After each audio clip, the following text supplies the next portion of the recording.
Boa noite a todos. Boa noite. Então hoje, exatamente 7 de outubro de 2016, nós estamos reunidos para estudarmos a obra monumental Paulo e Estevão. Estamos vivendo assim momentos bem delicados. Paulo foi convidado, através de uma carta, quase um apelo urgente de Tiago Menor, para ele comparecer até Jerusalém. E o primeiro momento Paulo relutou, porque Paulo não tinha empatia e uma simpatia pelo o Tiago. Então ele disse que no primeiro momento a ideia seria não ir. E aí foi quando ele se afastou um pouco, ele estava na igreja, procurou um lugar mais tranquilo, abriu um pergaminho e a anotação de Mateus era: reconcilia-te depressa com o teu inimigo. Então ele já entendeu a mensagem, se prontificou aí. Ele carregava uma vontade muito grande, que é ir a Roma. Ele nunca foi, ele queria ir a Roma, levar o cristianismo a Roma. Então, com esse pedido de Tiago, ele teve que mudar um pouco a trajetória, mas não desistiu de ir a Roma.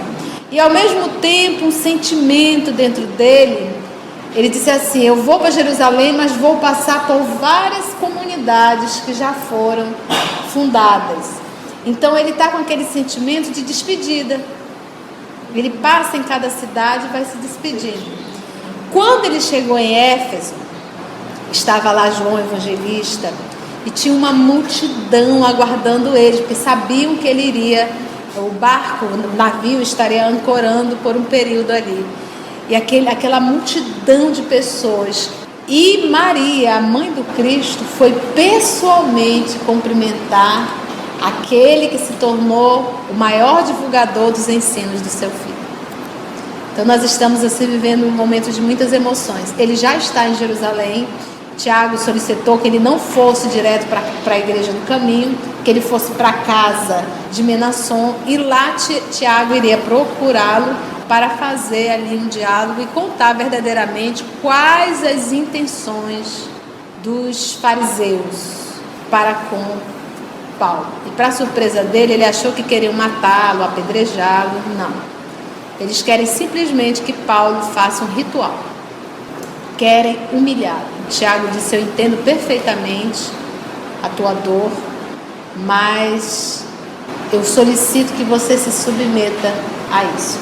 Tiago está dizendo para ele a dor que Tiago sempre sentiu em ter que calar perante muitas coisas que ele discordava do que estava acontecendo dentro da igreja.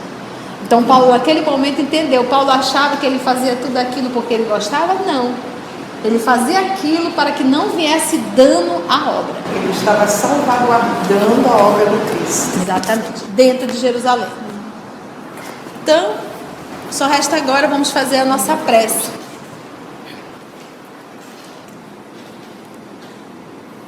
Elevemos então o nosso pensamento ao nosso Mestre Jesus, em agradecimento a tudo que nós temos, a tudo que Ele nos dá, em agradecimento por estarmos aqui reunidos, nessa casa que nos acolhe com tanto carinho, nesse ambiente que foi preparado pelos amigos espirituais, para que pudéssemos aqui reunidos, em Teu nome, Mestre, estudarmos o Teu Evangelho e também essa obra magnífica que é Paulo e Estevão.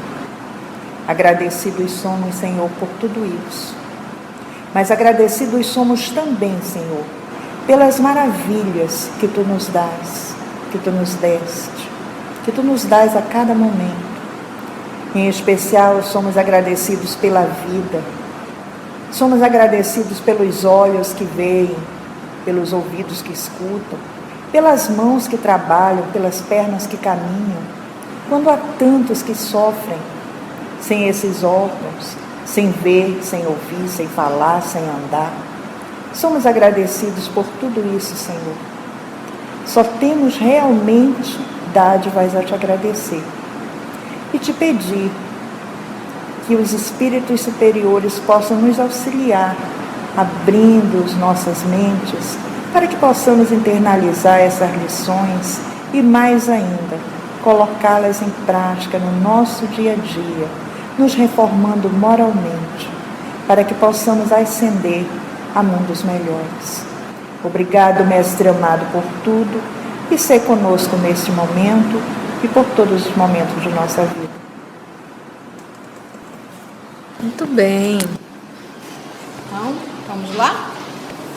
Quando o companheiro, voltei só um parágrafo, tá? Quando o companheiro de Simão Pedro, Tiago, fez uma pausa mais longa, que está nesse momento em diálogo, Tiago e Paulo. Paulo de Tarso contemplou com imensa simpatia e falou comovidamente. Vejo que tens razão, mas a exigência requer dinheiro. Quanto terei de pagar pela sentença? Segregado e distante do judaísmo há muitos anos, ignoro se os cerimoniais sofreram alterações apreciadas.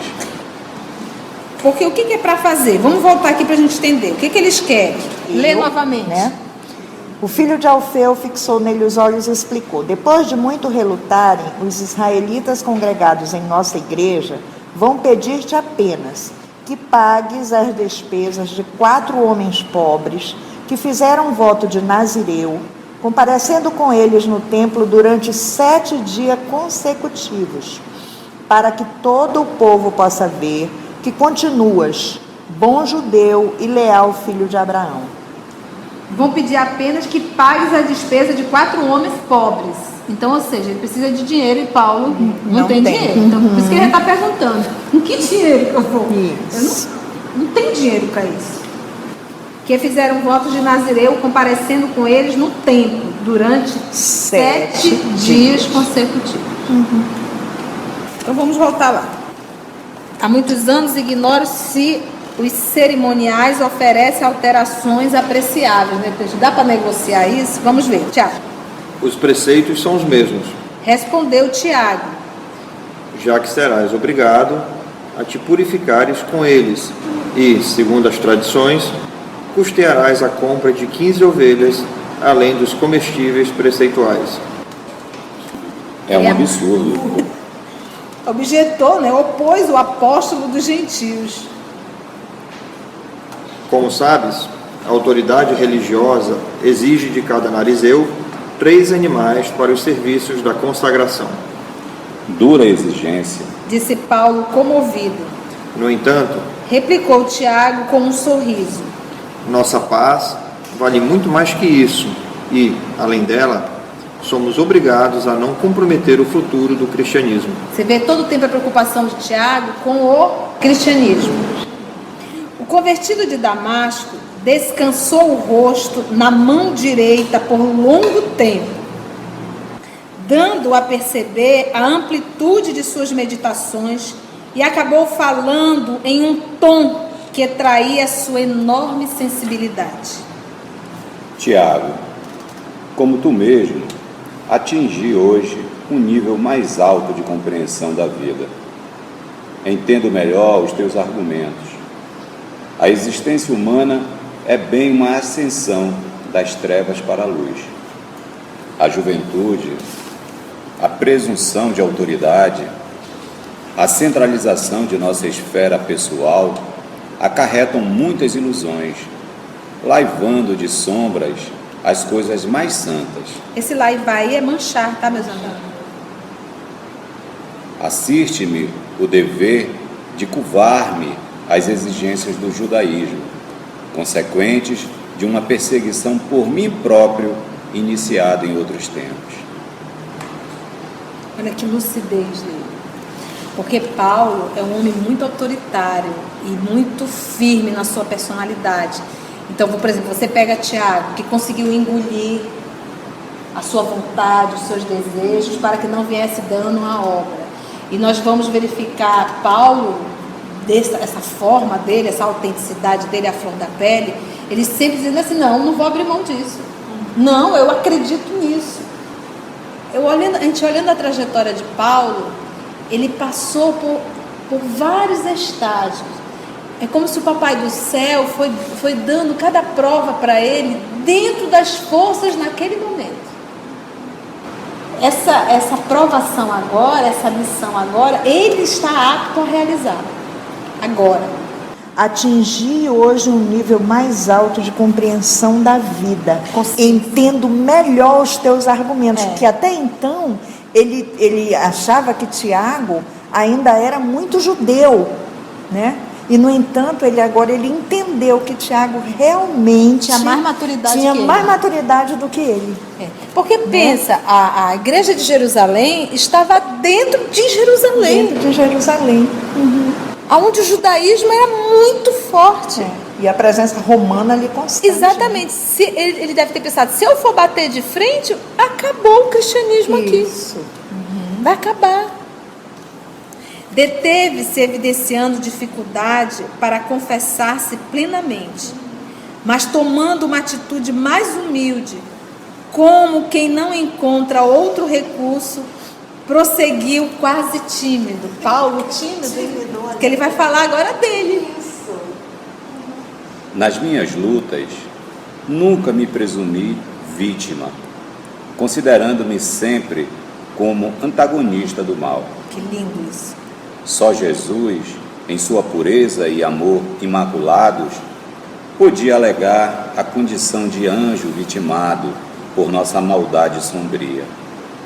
Quanto a mim, por mais que me apedrejassem e ferissem, sempre julguei que era muito pouco em relação ao que me competia sofrer nos justos testemunhos. Essa atitude dele é a atitude da maturidade espiritual. É quando você sai da posição de vítima e você começa a se colocar numa condição de aprendiz. Eu acho muito legal isso, quando a gente consegue fazer esse deslocamento, sabe? Aconteça o que acontecer na tua vida, por mais que você sinta muita dor, se coloque sempre na condição de um aprendiz. Que lições eu tenho que tirar disso daqui? E nunca pega nada pro pessoal, pro particular. Foi comigo. Não foi comigo. Foi uma lição que chegou para mim e eu vou passar por essa lição. E nunca nos colocarmos na situação de vítima, por mais que seja algo muito doloroso, principalmente quando envolve morte, né? Assassinatos, são coisas assim terríveis. Mas nunca nos colocarmos realmente na posição de vítima e sempre perguntar qual a lição, o que eu tenho que aprender, o que é a vida. E é notório. Você está passando por uma situação, fica assim, ó, isso aqui é igual a isso. Isso aqui é igual a isso. O que a vida está te exigindo? Exatamente. Fantástico. E é por pouco tempo. Uma encarnação é 1 hora. Tudo passa tão rápido. Por 1 hora nós vamos perder a nossa eternidade? Hipótese alguma. É velho? Agora, porém, Tiago, estou preocupado com um pequenino obstáculo. Como não ignoras, tenho vivido absolutamente do meu trabalho de tecelão e, presentemente, não disponho de dinheiro com que possa prover as despesas em perspectiva. Seria a primeira vez que houvesse de recorrer à bolsa alheia, quando a solução do assunto depende exclusivamente de mim. Oh, meu Deus! Eu não tenho esse dinheiro, eu vou lá, faço o que eles quiserem, mas eu não tenho como bancar. Suas palavras demonstravam acanhamento. O nome da personalidade dele, onde já teve muito dinheiro, falar, aliado à tristeza comumente experimentada nos dias de humilhação e de infortúnio. Ante aquela expressão de renúncia, Tiago, num movimento de grande espontaneidade, tomou-lhe a mão e beijou-a, murmurando: Não te aflijas. Sabemos em Jerusalém da extensão de teus esforços pessoais e não seria razoável que a igreja se desinteressasse destas imposições que se não justificam. Nossa instituição pagará todas as despesas. Não é pouco concordares com o sacrifício. O que tu vais fazer, Paulo, já é muito. Conversaram ainda há longo tempo com relação aos problemas interessantes à propaganda evangélica E no dia seguinte, Paulo e os companheiros compareceram na igreja de Jerusalém, recebidos por Tiago, acompanhado de todos os anciãos judeus, simpatizantes do Cristo e seguidores de Moisés, congregados para ouvir. A reunião começou com rigoroso cerimonial. Percebendo o ex-rabino a extensão das influências farisaicas num instituto que se destinava à sementeira luminosa do Divino Mestre. Todo esse ritual era dentro da Igreja do Caminho, que é outro cuidado que temos que ter com o nosso movimento espírita. Seus companheiros, acostumados à independência do Evangelho, não conseguiam ocultar a surpresa, mas, com um gesto, o convertido de Damasco fez que todos permanecessem silenciosos. Convidado a explicar-se, o ex-rabino leu um longo relatório de suas atividades junto dos gentios, havendo-se com muita ponderação a inexcedível prudência, portando-se. Os judeus que, contudo, pareciam definitivamente instalados na igreja, mantendo as velhas atitudes dos mestres de Israel, pelo seu vogal Cainã, é isso? Tem uma nota? Qual é a nota de vocês? Membros de uma corporação ou júri? Cainã. Cainã. Formularam ao ex-doutor conselhos e censura. Alegaram que também eram cristãos, mas rigorosos observadores da lei antiga, que Paulo não deveria trabalhar contra a circuncisão e lhe cumpria dar ampla satisfação de seus atos. Lembra naquela reunião que eles queriam colocar Moisés acima de Jesus? Que aí foi o único momento que Paulo viu Pedro ser um pouco mais rigoroso e duro nas suas colocações. Pedro deu um pulo na hora. Com profunda admiração dos companheiros, o ex-rabino mantinha-se calado, recebendo as objurgatórias e repreensões com imprevista serenidade. Imprevista. Porque a previsão era o quê? Que ele estourasse. Todos imaginavam que ele ia estourar. Por fim, Cainã fez a proposta a que Tiago se referira na véspera, a fim de satisfazer a exigência do sinédrio. O tecelão de Tarso deveria purificar-se no templo, com 4 judeus paupérrimos que haviam feito voto de nazireus, ficando o apóstolo dos gentios obrigado a custear todas as despesas. Os amigos de Paulo surpreenderam-se ainda mais quando o viram levantar-se na assembleia preconceituosa e confessar-se pronto a atender à intimação, que em verdade era uma humilhação. O representante dos anciãos discorreu ainda pedante e demoradamente sobre os preceitos da raça, ouvido por Paulo com beatífica paciência. Regressando à casa de Menasson, o ex-rabino procurou informar os companheiros das razões da sua atitude. Habituado a acatar-lhe as decisões confiadamente, dispensaram-se de perguntas quiçá supérfluas, mas desejava acompanhar o apóstolo ao templo de Jerusalém para experimentarem alguma coisa da sua renúncia sincera com relação ao futuro do evangelismo.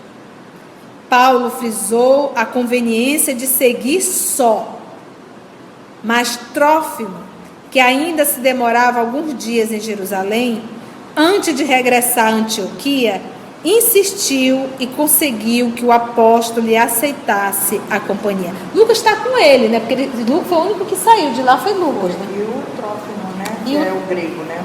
É um grego que acompanha ele. Lucas está em silêncio. Lucas é grego, não deve estar participando dessa reunião e nem pode entrar no templo. Pode, mas porque não fez, vai, né? porque não fez a circuncisão.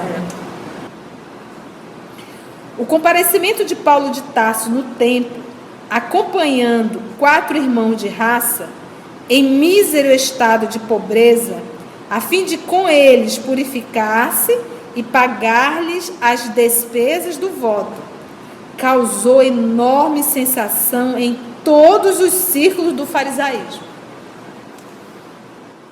Acenderam-se discussões violentas e rudes. Assim que viu o ex-rabino humilhado, o sinédrio pretendia impor sentenças novas. Já não lhe bastavam as imposições anteriores. No segundo dia da santificação, o movimento popular crescera no templo em proporções assustadoras. No primeiro dia já foi um movimento, no segundo dia lotou. Venderam todos os ingressos. Todos queriam ver Paulo ser humilhado. Todos queriam ver o célebre doutor que enlouquecera as portas de Damasco, devido ao sortilégio dos galileus. Paulo observava a efervescência do cenário em torno da sua personalidade e pedia a Jesus não lhe faltasse quais energias suficientes.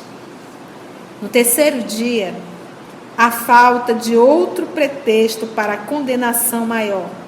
Alguns doutores alegaram que Paulo tinha o atrevimento de se fazer acompanhar aos lugares sagrados por um homem de origem grega, Trófimo, estranho às tradições israelitas. Trófimo nascera em Antioquia, de pais gregos, tendo vivido muitos anos em Éfeso. Entretanto, apesar do sangue que lhe corria nas veias, conhecia os preceitos do judaísmo e portava-se nos recintos consagrados ao culto com inexcedível respeito. As autoridades, contudo, não quiseram ponderar tais particularidades. Era preciso condenar Paulo de Tarso novamente. Haviam de fazê-lo a qualquer preço. O ex-rabino percebeu a trama que se delineava e rogou ao discípulo não mais o acompanhasse ao Monte Moriá, onde se processavam os serviços religiosos, porque eles faziam todo esse ritual, não era na sinagoga, era no templo. O templo era para isso. A sinagoga era o espaço de estudo deles. O ódio farisaico, porém, continuava a fermentar. Na véspera do último dia da purificação judaica, o convertido de Damasco compareceu às cerimônias com a mesma humildade. Logo, porém, que se colocou em posição de orar ao lado dos companheiros, alguns exaltados o cercaram com expressões e atitudes ameaçadoras. Morte ao desertor, pedras à traição, gritou uma voz estentórica abalando o recinto. Paulo teve a impressão de que estes brados, esses gritos, era a senha para maiores violências, porque ele conhecia. Porque imediatamente estourou uma gritaria infernal. Alguns judeus frementes agarraram-no pela gola da túnica. Outros travaram-lhe os braços violentamente, arrastando para o grande pátio reservado aos movimentos do grande público, que foi aonde apedrejaram o Estevão. Pagarás teu crime. Você imagina o ódio do povo ali, o crime. É necessário que morras. O apóstolo dos gentios entregou-se sem a mínima resistência. No relance, considerou os objetivos profundos de sua vinda a Jerusalém, concluindo que não fora convocado tão só para a obrigação pueril de acompanhar ao templo 4 irmãos de raça, desolados na sua indigência. Cumpria-lhe afirmar: na cidade dos rabinos, a firmeza de suas convicções. Entendia agora a sutileza das circunstâncias que o conduziam ao testemunho. Olha como ele começava a ler, a leitura dele. Não era o pessoal, era a lição. Sempre tirando a lição. Esse é o comportamento já quando nós estamos adultos, sempre olhando a lição. Entendi agora a sutileza das circunstâncias que o conduziam ao testemunho.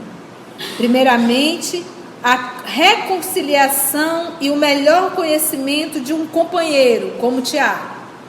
Primeira aula.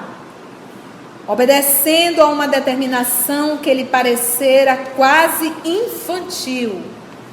Em seguida, o grande ensejo de provar a fé e a consagração de sua alma a Jesus Cristo. Com enorme surpresa, tomado de profundas e dolorosas reminiscências, notou que os israelitas exaltados deixavam-no à mercê da multidão furiosa, justamente no pátio onde Estevão havia sido apedrejado 20 anos atrás. Olha, Emmanuel deu aqui o cálculo. O livro começa em 34, Estevão foi apedrejado em 36, 35, 36. Já se passaram 20 anos, então nós estamos no ano de 55, 56. Anota isso. Alguns populares desvairados arrebataram-no à força, prendendo-o ao tronco do suplício. Engolfado, mergulhado nas suas lembranças, o grande apóstolo mal sentia os bofetões que lhe aplicavam. Rápido, arregimentou as mais singulares reflexões. Em Jerusalém, o mestre divino padecera os martírios mais dolorosos. Ali mesmo, o generoso Gesiel se imolara por amor ao Evangelho, sob os golpes e chutas, porque eu escrevi zombarias, tá, gente? Da população. Sentiu-se então envergonhado pelo suplício infligido ao irmão de Abigail, oriundo de suas próprias iniciativas, porque foi Paulo que iniciou tudo. Somente agora, atado ao porte do sacrifício, compreendia a extensão do sofrimento que o fanatismo e a ignorância causavam ao mundo. E refletiu: o Mestre é o Salvador dos homens e aqui padeceu pela redenção das criaturas. Estevão era seu discípulo, devotado e amoroso, e aqui experimentou, igualmente, os suplícios da morte. Jesus era o Filho de Deus, Gesiel era seu apóstolo. E ele? Não estava ali o passado a reclamar resgates dolorosos? Não seria justo padecer muito, pelo muito que martirizara os outros? Era razoável que sentisse alegria naqueles instantes amargos. Não só por tomar a cruz e seguir o Mestre bem-amado, como por ter tido o ensejo, a oportunidade de sofrer o que Gesiel havia experimentado com grande amargura. Então, novamente aquela atitude já adulta de você sair da posição de vítima, sair da posição de criticar os seus algozes e tirar dali sempre uma grande lição e uma oportunidade de aprendizado. É só por uma hora. Acabou o tempo. Vamos parar aí? Tudo ok, meus irmãos? Lições, comentário, perguntas, emoções. Muitas emoções, né? Tudo orar? Então vamos orar para a gente ir para casa, descansar.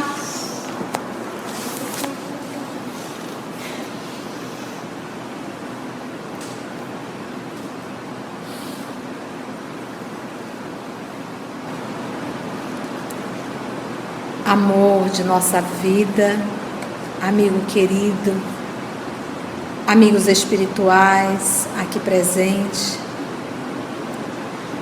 A lição de hoje, Senhor da vida, trabalha direto com orgulho em cada um de nós. Que nós possamos, Senhor da vida, reconhecendo nessa chaga aberta orgulho e vaidade, esse câncer que nos vem há milênios nos prejudicando. Ajuda-nos, Senhor, com o bálsamo do Evangelho, que é o medicamento para a cura das nossas enfermidades morais. Nos predispormos, Senhor, ao trabalho íntimo, para começarmos a silenciar as nossas vontades infantis e começarmos, Senhor da vida, a colocar o Teu Evangelho em primeiro lugar. Muito obrigada, Divino Amigo, por esse momento que o Senhor nos acolheu, por esse conforto que é falar das Tuas palavras, dos Teus ensinos, por esse amparo da espiritualidade amiga. Muito obrigada, Senhor, que nós possamos retornar aos nossos lares, à vida em sociedade, mas levando daqui esse sentimento de paz e de alegria contigo, Jesus. Muito obrigada, Divino Amigo, amor querido, e muito obrigado a todos vocês, amigos espirituais.